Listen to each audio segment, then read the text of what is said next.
It was a mistake bringing you into that hearing, Captain. You and Saren have too much history. It made the Council question our motives. I know Saren. He's working with the Geth for one reason: to exterminate the entire human race. Every colony we have is at risk. Every world we control is in danger. Even Earth isn't safe. Tell me about this history between you and Saren. I worked with him on a mission a long time ago. Things went bad. Real bad. We shouldn't talk about this here. But I know what he's like. And he has to be stopped. What's our next step? As a Spectre, he's virtually untouchable. We need to find some way to expose him. What about Garrus, that CSEC investigator? We saw him arguing with the Executor. That's right. He was asking for more time to finish his report. Seems like he was close to finding something on Saren. Any idea where we could find him? I have a contact in CSEC who can help us track Garrus down. His name is Harkin. Forget it. They suspended Harkin last month, drinking on the job. I won't waste my time with that loser. You won't have to. I don't want the Council using your past history with Saren as an excuse to ignore anything we turn up. Shepard will handle this.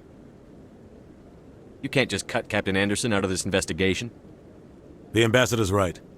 I need to step aside. I need to take care of some business. Captain, meet me in my office later. Harkin's probably getting drunk at Cora's Den. It's a dingy little club in the lower section of the wall. Maybe there's another way to find evidence against Saren. You should talk to Barla Vaughn over in the financial district.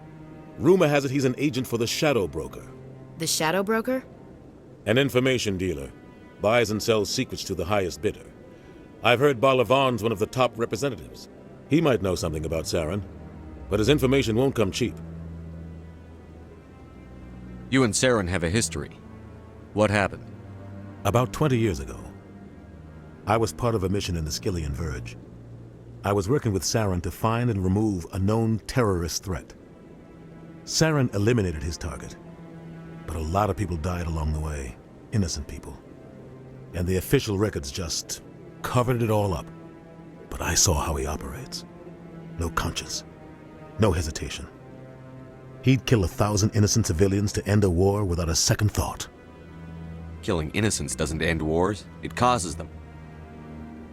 I know how the world works, Commander. Sometimes you're forced to make unpleasant decisions, but only if there's no other way. Saren doesn't even look for another option. He's twisted, broken. He likes the violence, the killing, and he knows how to cover his tracks.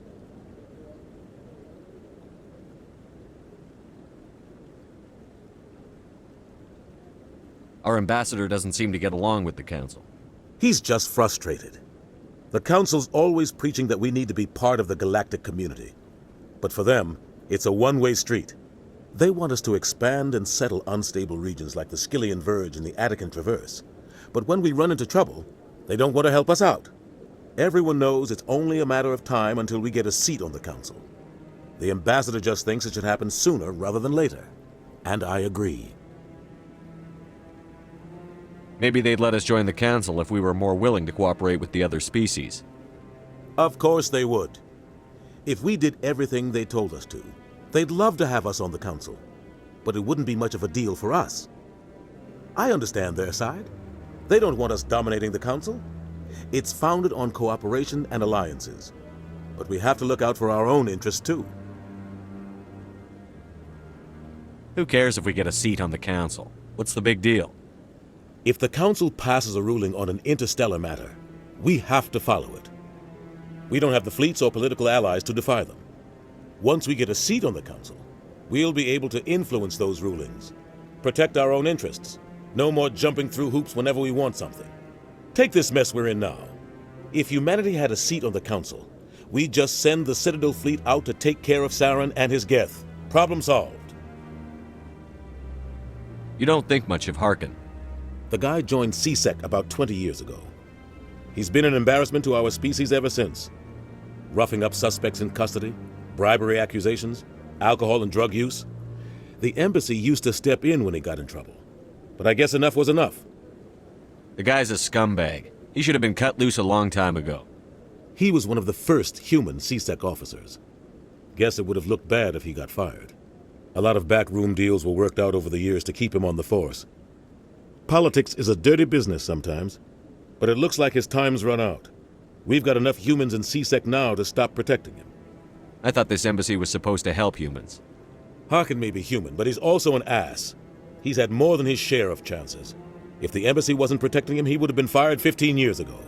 CSEC is better off without him. I want to know more about the Spectres. They're not your typical government agency. They tend to work alone, behind the scenes. They take care of problems the Council can't. It's not easy preserving peace across an entire galaxy. The Council prefers to use diplomacy and negotiation. But sometimes more extreme measures are needed. How do they decide who becomes a Spectre?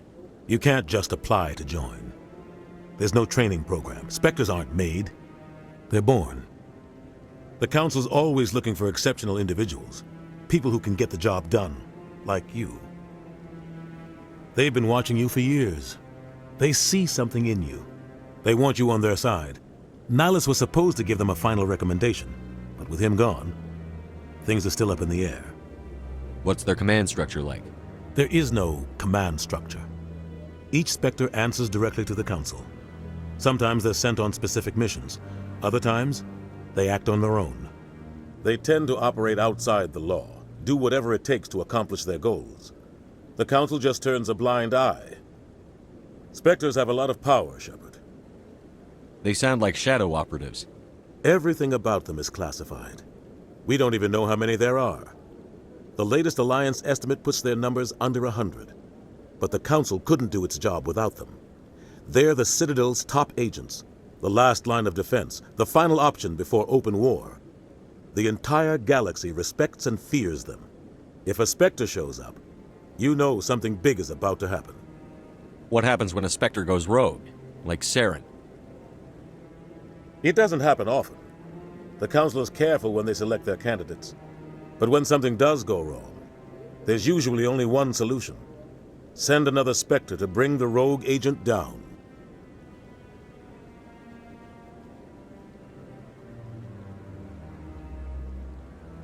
Tell me more about the Shadow Broker. He's a necessary evil of galactic politics. Buying and selling information is a part of the game, and the Shadow Broker just happens to be the best player on the field. Always sells to the highest bidder. Doesn't get involved in politics, doesn't pick sides. A simple system, but it works. He's not a threat to anyone, not directly. He's just a resource we can use, or she is. Or maybe they are. Nobody really knows. Tell me about Barlavon.